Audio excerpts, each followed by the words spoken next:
بسم الله الرحمن الرحيم ولا كسود هذا وعشر كان امتحانها هاي مامولك waxaan ku jirnay shaqooyinkii maamulka ayaan kusoo jirnay waxaan ka soo hadalnay qorsheyntii faham guud af Soomaali ku qoran maanta waxaan ka hadlaynaa insha Allah isku xir ayaan ka hadlaynaa ama coordination waa shaqo kamid ah shaqooyinka maamulka oo qabto adduunka shaqooyinka ugu badan ee maamulka la isku raacsan yahay waa ilaa 4 qaybood waa qorsheynta organizing-ka ama isku dubaridka implementation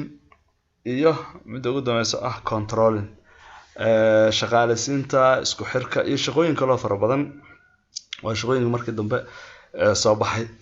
oo dib laga fahmay marka coordination-kan maanta aan galayna insha Allah waa maxay coordination taas aan ka hadlaynaa maanta coordination ama isku xir waa shaqo waxa lagu qeexaa hab ama nidaam kaasoo uu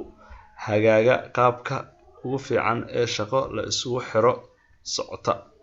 yani shaqadu markay socoto yani qaabka la isugu xiro ayaa la yiraahdaa coordination mas'uuliyad amar iyo qaab shaqo loo kontrolo si loo xaqiijiyo in kheyraadka shirkadda loogu isticmaalo sidii ugu fiicneed ayadoo lagu cabir qaadanayo in la gaaray ujeedkii shirkadda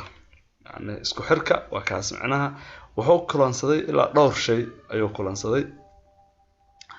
dhowr shay waxa waaye dhowr shay ayuu kulansaday waa hanaan loogu talagalay shaqadan si u socoto in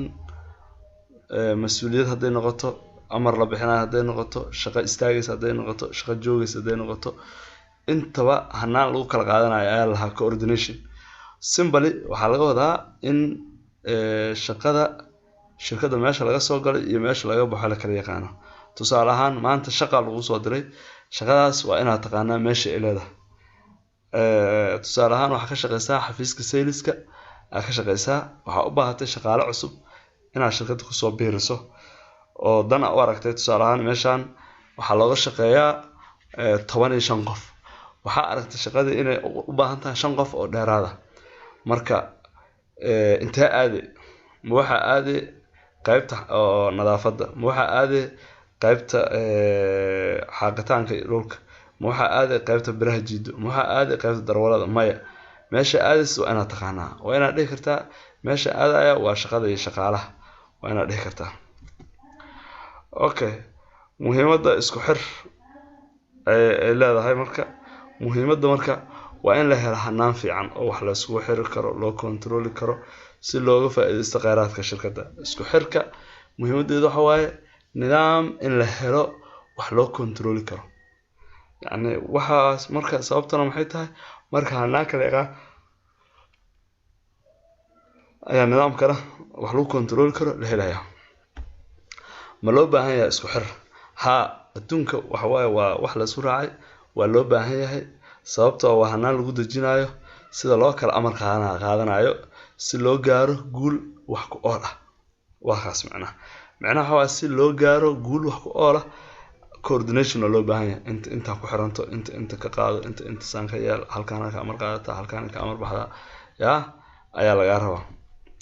okay shaqooyinka lagu qabto marka coordination-ka marka la joogo shaqooyinka la qabto maxaa kamid ah oo meeshaas fieldigaas ku dhacayo waxa kamid ah dejinta shaqada horta shaqada in la dejiyo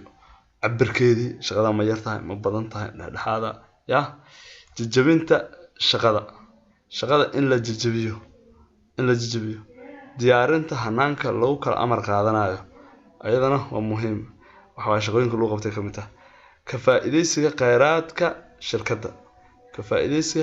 kheyraadka shirkadda okay oo adeegida qorshaha guud yani jajabalki coordination-ka waa inuu adeegaa qorshaha guud ee shirkadda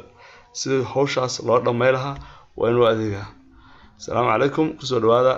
wixii u baahdo buugan oo isku xirka iyo waxyaalahaas ganacsiga yaryar iyo kuwa weyn u baahan wuxuu nagala soo xiriiri karaa lambarka shaashada ku qoran waa mahadsantihiin buugga PDF oo diyaarsan ayaa loo soo diraa wax badan inuu ka saacido doonana waa rajeynaa marka ka faa'iideysi wacan insha Allah assalaamu calaykum